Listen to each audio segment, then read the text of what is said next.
Hello badminton fans and welcome to this Yonex Nanoflare 700 badminton racket review, and this is racket number 662. I'm just opening up my eZone page ready to compare specifications.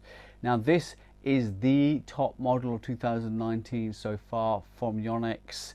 A very different feel and very different product to the Astrox 88 Nanoflare, signaling the similarity between the Nano Ray range and the Nanoflare range, and quite a unique setup, but not something we haven't seen before. People are going on about this like, oh my god, look how big the head is. So the head width here that is a lot bigger than the Astrox range or any of their recent ranges, and the shaft is super thin. To be honest with you, I saw this, not quite a thinner frame, but I saw this size head on the Nano 90 DX.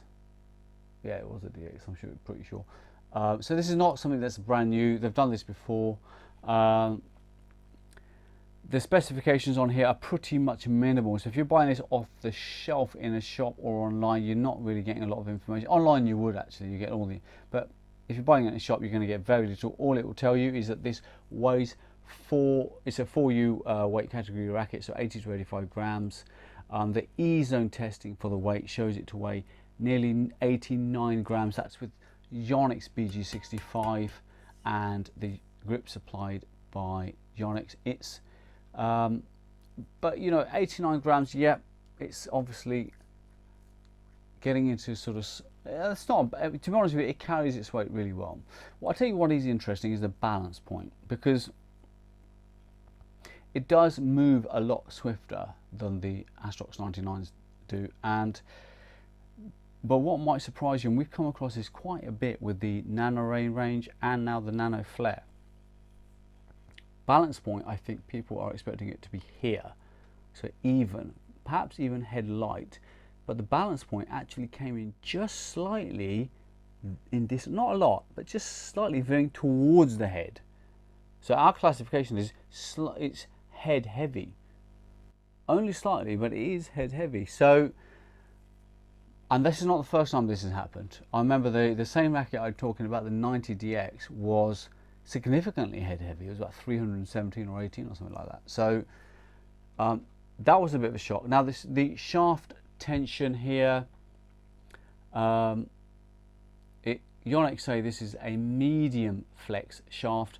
The eZone shaft tension stiffness test shows this to be a medium flex shaft, which is absolutely correct.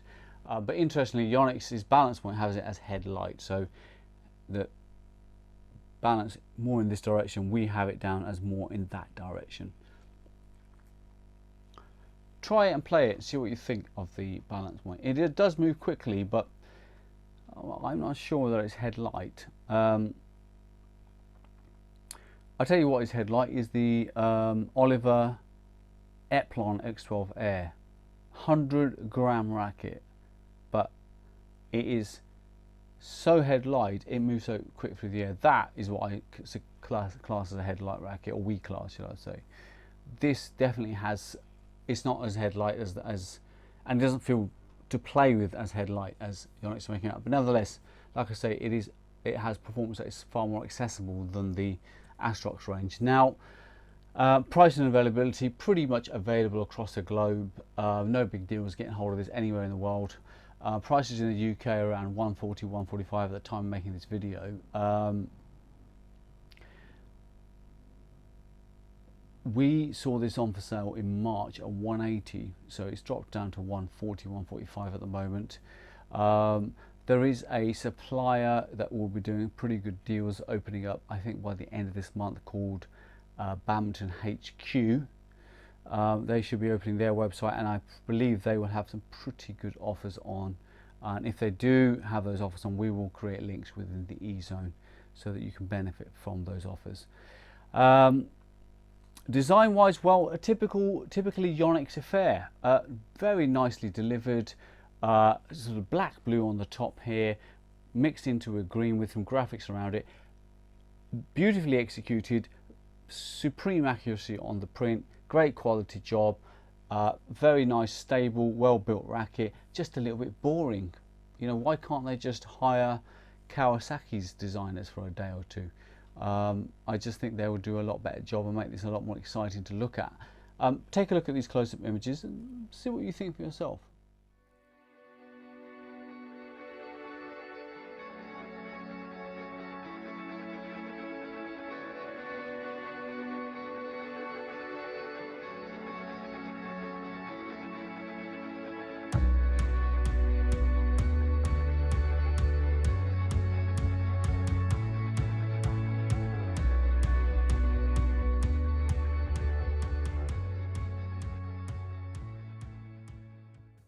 Okay, so now we've been through the specifications, let's now move on to the racket E-zone.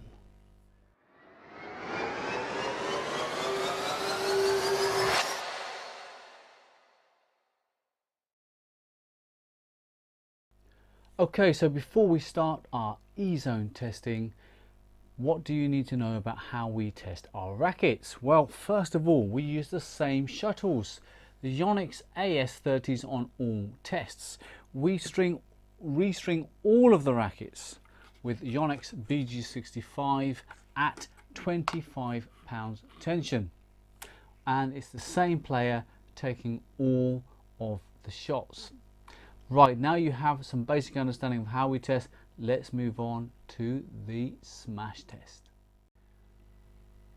The smash shot that you're seeing here, and for all of the rackets we've tested within Badminton Racket Reviews E-zone, we take generally 6 shots. We take the 2 highest racket shuttle speeds, and we average those to give us a overall speed. If those two readings are not within a certain percentage of each other, we then retake the entire test. This shot measures the shuttle speed coming off the racket head, and also if you go across to the E-zone, you'll see a picture similar to the one you're looking at on the screen now, which accompanies every single racket within the E-zone, so that's nearly 650 or more rackets, with this kind of smash JPEG showing you the racket head speed, the shuttle speed, the distance, and the approximate repulsion of the racket. Right, our first test in the E-zone is the smash test. Let's do it now.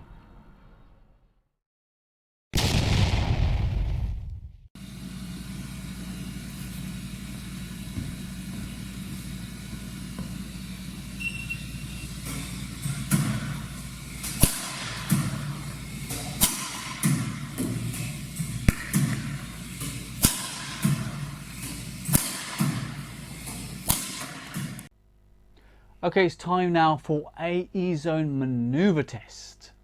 The maneuver shots was designed to tell us about the racket's acceleration abilities, its ability to shift from one direction to the other or shift quickly from nothing to full speed.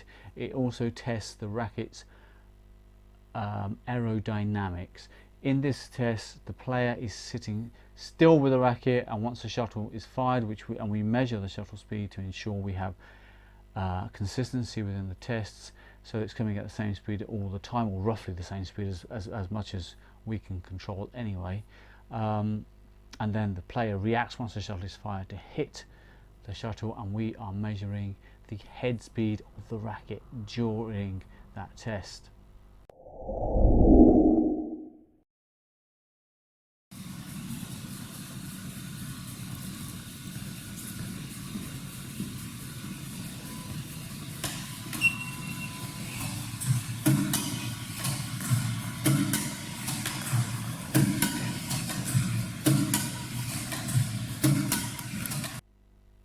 Okay, now we want to see how good this racket is at controlling the shuttlecock. Let's go across to the E-zone control test.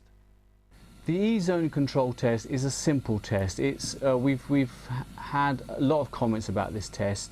The first thing you should know is that 14 shots in total are taken, not just what you see on camera. The player is aiming for the green bucket, which scores the highest. The grey bucket scores slightly less, and anything in the net or out scores nothing at all. Now, the same rules apply on this test as they do on any other court test. It's the same shuttle, it's the same strings, same tension, same player.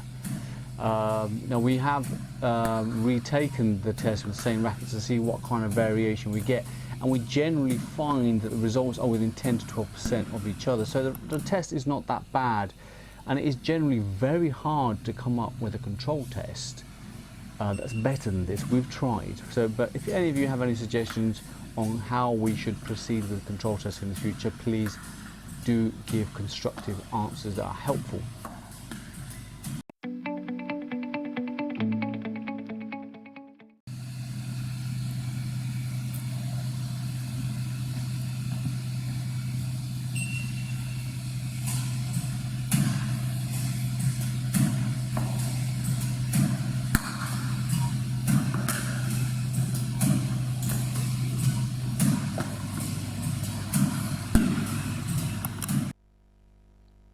Right, so we've done the specification testing, we have done the court testing. What do we think of this Nanoflare 700? Well, I am pleased to say that it is a much better proposition for most players out there than the Astrox 99 ever will be. High quality racket, very stable to use, offers a really decent level of control. Travels through the air at pretty good speed. It's not lightning fast, it's not Abro's Venom or the Kumpu 10U kind of speed, but it is quick through the air.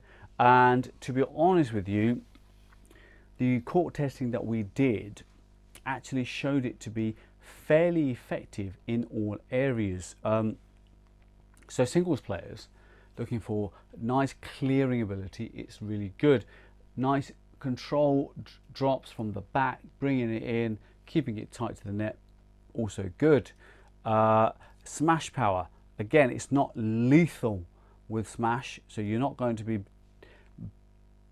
producing huge smashes, but you will be producing effective speed on the smashes, enough certainly to put pressure on your opponent.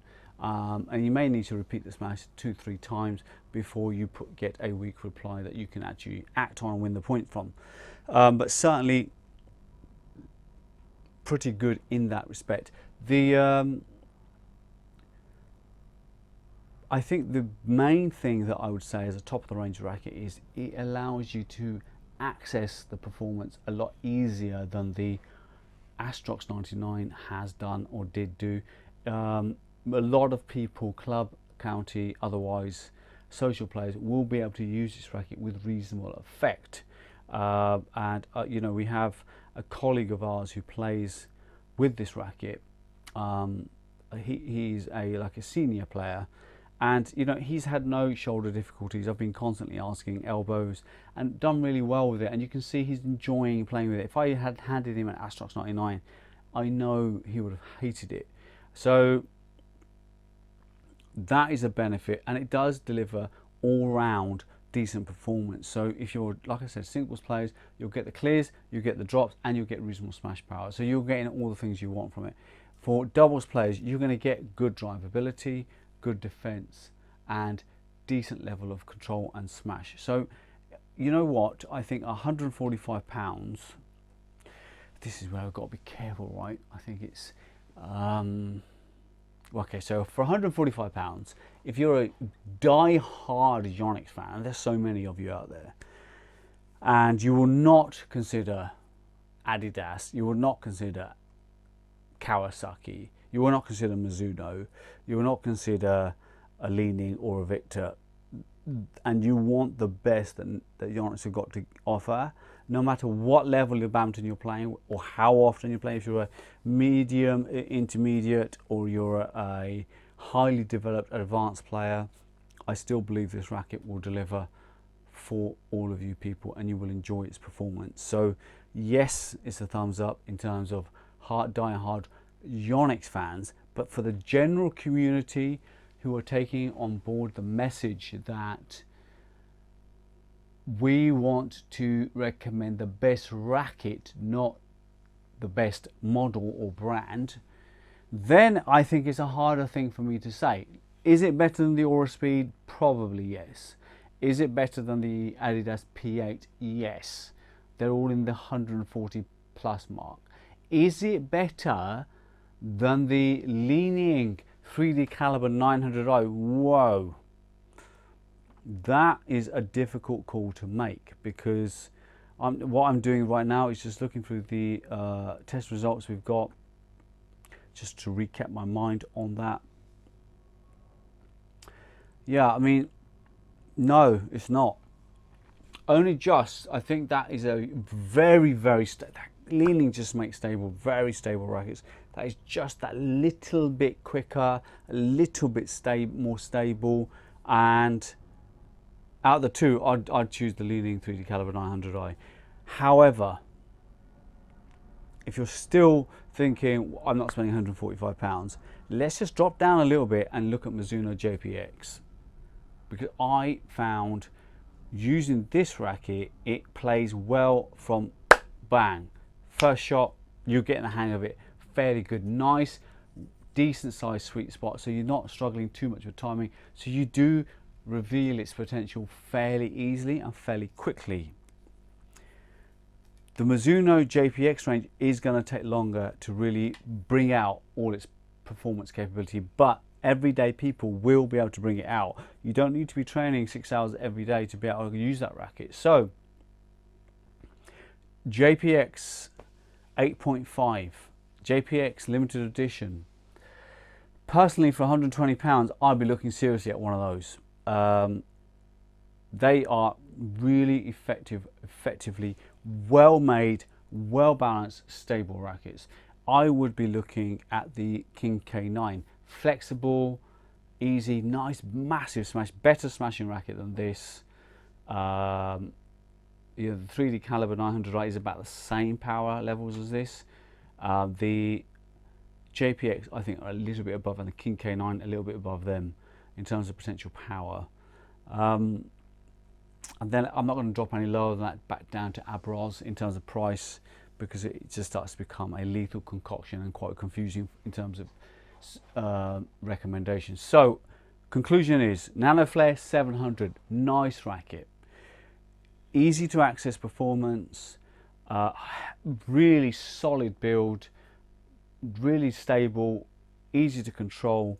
All her shots come off very easily, doubles and singles players, smash, drive, defense, control, all no problem at all. Overhead shots, no problem at all. You're not going to struggle with this racket. It is way better than the Astrox 99 for most people on the planet of badminton. However, only if you are a die-hard Yonex loyal fan, then go and buy this racket. You're not going to regret it. If you're not, I've just went through a list of options. Seriously think about them, because the Mizuno JPX can't be ignored. The also high quality rackets, Li-Ning 900i 3 caliber can't be ignored. Victor Aura Speeds can't be ignored. Kawasaki King K9 cannot be ignored. The Guzman Gravitas 7 SR cannot be ignored. This does feel quicker than that in the air and easier to use, I have to say though. So I hope that's helped you in your understanding of what we thought. We like this racket. It's definitely a thumbs up. The price point makes it slightly difficult because it allows for a lot of competition. But this is a made in Japan Yonex racket. It is solid, feels good. It's got a nice, it's got a decent size sweet spot and it's more forgiving than the other top of the range rackets, and it will suit a lot more people than pretty much any of the other top of the range Yonex rackets that we have tested in recent years. So it is a decent racket, worth a try. I hope that's helped your decision making process. Now, before we move on, I know people out there are buying this racket. I know people out there are trying this racket. We've sold these rackets, that's how I know. So we know that people are after them. Are you leaving reviews though?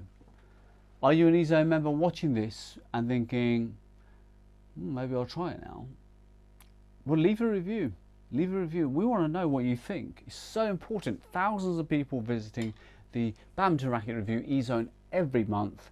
leave reviews for the E-Zone community so people start to benefit from your experiences, and they will do the same for you.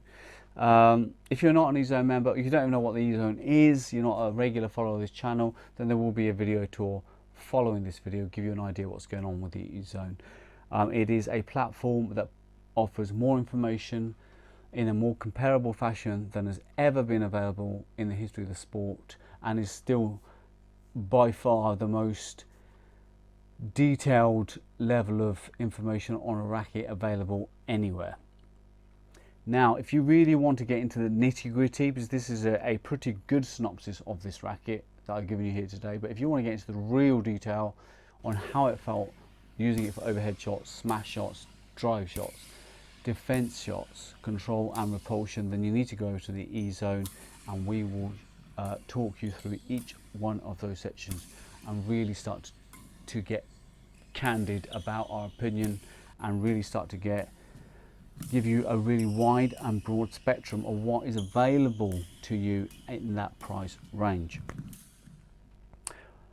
I'm not going to go without saying thank you to everybody in every corner of the world, from everybody from Israel to Iran to Malaysia to Indonesia to India to Germany to France to Italy, what else was Singapore, Hong Kong, Japan. I mean, it's been crazy. UK, there's been so much. Europeans, it's just, there's so many people giving us so much support. Even the people who are criticising are doing it in a way which is helpful, not rude, so that we're able to improve what we're doing. Thank you so much. It means so much to us, and now we want to start pushing you all to continue supporting, but also pushing you to stop being scared or apprehensive or worried. Leave reviews. Other people have on YouTube, other people have on Facebook, other people have on the E-Zone. Start leaving reviews, and if we're not going to allow what the forums allow to happen, where you get criticised for every small comment you make. If someone comes onto YouTube, for example, or Instagram or Facebook, and they start getting silly with their comments, abusive, then we just block them. They're out. They can go somewhere else and look at reviews. We're not interested in those sort of people. We're interested in people who want to help badminton grow. We want people who are helping other people understand rackets better, help other people understand that racket choice is an important choice. You know, we've just tried 48 rackets in the 2019 test session, and when you try them side by side, you know, you can feel so much difference in each racket, and that's going to affect your shoulder, it's going to affect your elbow, your wrist, it affect your game, it's going to affect your level of deception, your smash power, your defense power, so on and so forth. You got the message. So please, please, please be proactive, take part. Thank you, thank you, thank you, thank you, thank you for the support. Really appreciate it. Keep up the likes, keep up sharing. I think I'm done here today. I'll see you on the next video.